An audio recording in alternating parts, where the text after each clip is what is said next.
ಈ ಹೋರಾಟ ಇಲ್ಲಿಗೆ ಸೀಮಿತ ಇಲ್ಲ. ಈ ಕೇಂದ್ರ ಸರ್ಕಾರ ವಿದ್ಯಾರ್ಥಿಗಳ ವಿರೋಧಿಗಳು ಈ ಮುಂದೆ ಬರುವ ದಿನದಲ್ಲಿ ಈ ಕೇಂದ್ರ ಸರ್ಕಾರಕ್ಕೆ ಮುಂದೆ ಬರುವ ವಿದ್ಯಾರ್ಥಿಗಳು ಪಕ್ಕ ಪಾಠ ಕಲಿಸಲೇಬೇಕು. ನೀವೆಲ್ಲ ನೆನಪಿನಲ್ಲಿ ಇಟ್ಕೊಳ್ಳೇಬೇಕು. ಯಾಕಂದ್ರೆ ಇವಾಗ ಈ ಸರ್ಕಾರ ಯಾವ ರೀತಿ ದಿಲ್ಲಿಯಲ್ಲಿ ಸಣ್ಣ ಸಣ್ಣ ಹುಡುಗರನ್ನ ಯಾವ ರೀತಿ ಹುಟ್ಟಿದ್ದಾರೆ, ಬಟ್ಟೆ ಲೇಡೀಸ್ ಬಟ್ಟೆಗಳು ಸರ್ಕಾರ ಹರಿತಾ ಇದ್ದಾರೆ. ಆ ರೀತಿ ದಿಲ್ಲಿ ಪೊಲೀಸ್ ಈ ರೀತಿ ಮಾಡುತ್ತಿದ್ದರೂ ಕೂಡ ಕೇಂದ್ರ ಸರ್ಕಾರ ಯಾವುದೇ ರೀತಿ ಕ್ರಮ ತಗ್ತಾ ಇಲ್ಲ. ಈ ಅವ್ರು ಮಾಡ್ತಿರುವಂತ ಒಂದು ಹೊನ್ನಾರಕ್ಕೆ ನಾವು ಎದುರಾಗಿ ನಮ್ಮ ಸಂಘಟನೆಯ ಸಂಸ್ಥಾಪಕರಾದ ಚಂದ್ರಶೇಖರ್ ಆಜಾದ್ ಅವರು ಇವತ್ತಿಗೆ 4 ದಿವಸ ಆಯಿತು ಹೋರಾಟವನ್ನು ಅವರು ಸಂಸದಲ್ಲಿ ಧರಣಿ ಕುಂತಿ ರಾತ್ರಿ ಧರಣಿ ಕುಂತಿದ್ದಾರೆ. ಮಳೆ ಬರ್ತಾ ಇದೆ ಅಂದ್ರೂ ಕೂಡ ಅವರು ಅದೇ ರೀತಿ ಹೋರಾಟವನ್ನು ಅವರು ಸತ್ಯಾಗ್ರಹ ಕುಂತಿದ್ದಾರೆ. ಎಲ್ಲಿವರೆಗೂ ಸತ್ಯಾಗ್ರಹ ಬಿಡೋಲ್ಲ ಅಂತ ಹೇಳಿ ಮಾತು ಕೊಟ್ಟಿದ್ದಾರ. ಧರ್ಮೇಂದ್ರ ಪ್ರಧಾನ್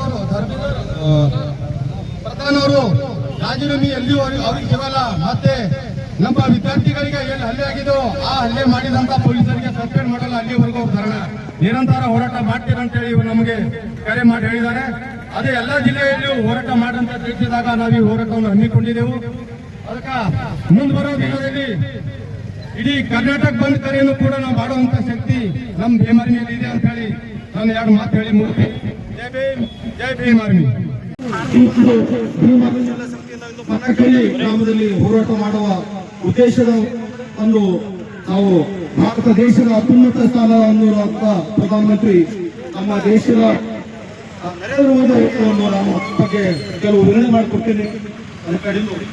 ಇವರಿಗೆ ಒಂದು ಕಡೆ ಮಾನ್ಯ ಸನ್ಮಾನ್ಯ ಶ್ರೀ ನರೇಂದ್ರ ಮೋದಿ ಅವರು, ಮಾನ್ಯ ಪ್ರಧಾನಮಂತ್ರಿಗಳು ಭಾರತ ನವದೆಹಲಿ, ಮಾನ್ಯ ತಹಶೀಲ್ದಾರ್ ಚೌಡಪ್ಪ ತಾಲೂಕಾ ಬೆದರಿ ಇವರ ಮುಖಾಂತರ ಮಾನ್ಯರ ವಿಷಯ ನೀಟ್ ಪ್ರಶ್ನೆ ಪತ್ರಿಕೆ ಸೋರಿಕೆ ಹಾಗೂ ದೇಶದ ಇತರ ಪರೀಕ್ಷೆಗಳಲ್ಲಿನ ವ್ಯವಸ್ಥೆಯನ್ನು ಖಂಡಿಸಿ ಕೇಂದ್ರ ಶಿಕ್ಷಣ ಸಚಿವರಾದ ಧರ್ಮೇಂದ್ರ ಪ್ರಧಾನ್ ನೈತಿಕ ಹೊಣೆ ಹೊತ್ತು ರಾಜೀನಾಮೆ ನೀಡಬೇಕೆಂದು ಒತ್ತಾಯಿಸಿ ಮನವಿ. ಪ್ರಜಾಪ್ರಭುತ್ವದಲ್ಲಿ ಪ್ರತಿಭಟನೆಗಳು ವ್ಯವಸ್ಥೆಗಳನ್ನು ಸುಧಾರಿಸುವ ಅವಕಾಶವಾಗುತ್ತವೆ. ಸರ್ಕಾರಗಳು ಇವರ ಅಸಮಾಧಾನವನ್ನು ಆಲಿಸುವ ಸಾಮರ್ಥ್ಯ ಹೊಂದಿದಾಗ ಮಾತ್ರ ಪ್ರಜಾಪ್ರಭುತ್ವ ಮತ್ತಷ್ಟು ಬಲಿಸವಾಗುತ್ತದೆ. ವಿದ್ಯಾರ್ಥಿಗಳ ಕಣ್ಣೀರು ಕೇವಲ ಭಾವನಾತ್ಮಕ ಪ್ರಕ್ರಿಯೆ ಅಲ್ಲ, ಅದು ಆಡಳಿತದ ಮುಂದೆ ಇರುವ ನೈತಿಕ ಪ್ರಶ್ನೆಯಾಗಿದೆ. ಒಂದು ಸಮಾಜ ತನ್ನ ಯುವಜನರ ನೋವನ್ನು ಎಷ್ಟು ಗಂಭೀರವಾಗಿ ಪರಿಗಣಿಸುತ್ತದೆ ಎಂಬುದು ಅದರ ನಾಗರಿಕ ಮೌಲ್ಯಗಳನ್ನು ಪ್ರತಿಬಿಂಬಿಸುತ್ತವೆ. ಯುವಜನರ ಕನಸುಗಳನ್ನು ರಕ್ಷಿಸುವ ಇದು ಯಾವುದೇ ಸರ್ಕಾರದ ಅಲ್ಲ, ಅದು ಸರ್ಕಾರದ ಸಂವಿಧಾನಾತ್ಮಕ ಹಾಗೂ ನೈತಿಕ ಕರ್ತವ್ಯವಾಗಿದೆ. ಒಂದುಗಳೇ ಪ್ರಜಾಪ್ರಭುತ್ವದಲ್ಲಿ ರಾಷ್ಟ್ರ ಭಾರತ ಇತಿಹಾಸದಲ್ಲಿ ಸ್ವಾತಂತ್ರ್ಯ, ಸಮಾನತೆ, ದುಡಿಮೆಯ ಹಕ್ಕು, ದುಡಿಮೆಯ ನೀರು, ಶೋಷಣೆ ವಿರುದ್ಧ ಅನೇಕ ಮಹತ್ವದ ಹೋರಾಟಗಳು ನಡೆದಿವೆ, ಇಂದಿಗೂ ನಡೀತಿವೆ. ಹೋರಾಟಗಳು ನಮ್ಮ ದೇಶದಲ್ಲಿ ದೊಡ್ಡ ಇತಿಹಾಸವಿದೆ. ಅಸಹಕಾರ ಚಳವಳಿ, ಉಪವಾಸ ಸತ್ಯಾಗ್ರಹ, ರಾತಾಳ ಮೊದಲಾದ ಸಮಾಜಕ್ಕೆ ಒಳತನ್ನು ತಂದಿವೆ. ಆದರೆ ಇಂದು ದೇಶದ ಪರೀಕ್ಷಾ ವ್ಯವಸ್ಥೆಯ ಮೂಲಕ ವಿಶ್ವಾಸಕ್ಕೆ ಧಕ್ಕೆಯಾಗಿದೆ. ನೀಟ್ ಪ್ರಶ್ನೆ ಪತ್ರಿಕೆಯ ಸೋರಿಕೆಯ ಸೇರಿದಂತೆ ವಿವಿಧ ಪರೀಕ್ಷೆಗಳಲ್ಲಿನ ಅವ್ಯವಸ್ಥೆಗಳ ವಿರುದ್ಧ ಕೇಂದ್ರ ಶಿಕ್ಷಣ ಸಚಿವ ಧರ್ಮೇಂದ್ರ ಪ್ರಧಾನ್ ಅವರು ಅನಿಯಂತ್ರಿತ ಹೊಣೆ ಹೊತ್ತು ರಾಜೀನಾಮೆ ನೀಡಬೇಕೆಂದು ಒತ್ತಾಯಿಸಿ ಸೋನು ವಾಂಕೋರ್ ಇವತ್ತು 26 ದಿನಗಳಿಂದ ಉಪವಾಸ ಸತ್ಯಾಗ್ರಹ ಮಾಡ್ತಾರೆ. ಯಾಕಾಗಿ? ಆ ಮಕ್ಕಳ ಉಜ್ವಲ ಭವಿಷ್ಯಕ್ಕಾಗಿ, ಮುಂದೆ ಯಾವುದೇ ರೀತಿಯ ಮಕ್ಕಳಿಗೆ ಈ ನೀಟಿನಿಂದ ಅನ್ಯಾಯವಾಗಬಾರದೆಂದು.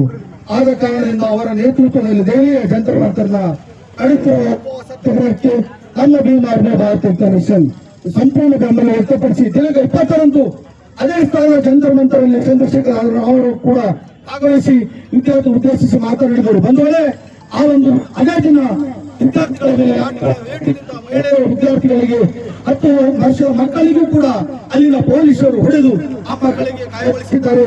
150ಕ್ಕೂ ಹೆಚ್ಚು ಮಕ್ಕಳು ಇಂದು ಆಸ್ಪತ್ರೆಯಲ್ಲಿ ಚಿಕಿತ್ಸೆ ಪಡೆಯುತ್ತಿದ್ದಾರೆ.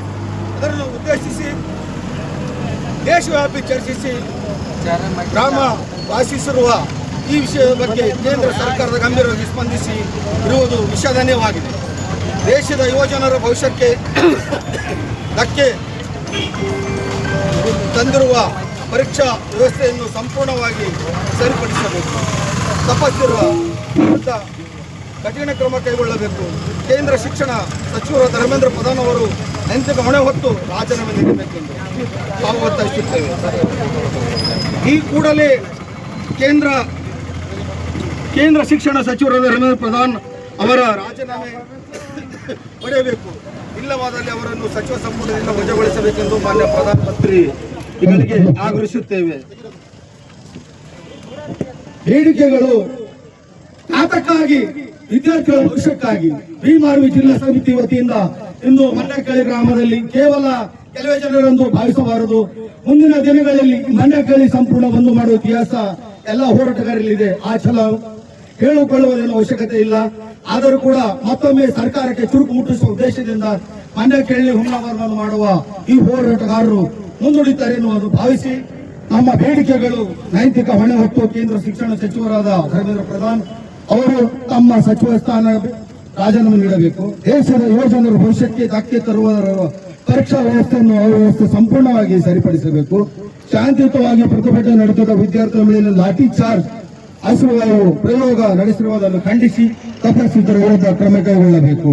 ನೀಟ್ ಪ್ರಶ್ನೆ ಪತ್ರಿಕೆ ಸೋರಿಕೆ ಹಾಗೂ ಇದರ ಪರಿಣಾಮವಾಗಿ ಹಾನಿಗೊಳಗಾದ ಮತ್ತು ಜೀವ ಕಳೆದುಕೊಂಡ ವಿದ್ಯಾರ್ಥಿಗಳಿಗೆ ಕುಟುಂಬಗಳಿಗೆ ಸೂಕ್ತ 1 ಕೋಟಿ ರೂಪಾಯಿಗಳನ್ನು ಪರಿಹಾರ ನೀಡಬೇಕೆಂದು ನಮ್ಮ ಭೀಮಾರ್ವಿ ಕೂಡ ಆಗ್ರಹಿಸಿದೆ ಎಂದು ಹೇಳುತ್ತಾ ನಮ್ಮ ಭೀಮಾರ್ವಿ ಜಿಲ್ಲಾ ಸಮಿತಿ ಅಧ್ಯಕ್ಷ ಅಂಬರೀಶ್ ಕುದುರೆ ಹಾಗೂ ಇತರ ಎಲ್ಲ ಹೋರಾಟಗಾರರು ಸೇರಿಕೊಂಡು ಇನ್ನು ನಮ್ಮ ಚುಡುಗುಪ್ಪ ತಹಶೀಲ್ದಾರ್ ಅವರಿಗೆ ಒಂದು ಮನವಿ ಪತ್ರ ನೀಡುತ್ತಿದ್ದು ಬಂದಿದೆ. ಜೈ ಭೀಮ್. ಭಾರತ್ ಮಾತಾ ಕಿ ಭಾರತೀಯ ಸಂವಿಧಾನಕ್ಕೆ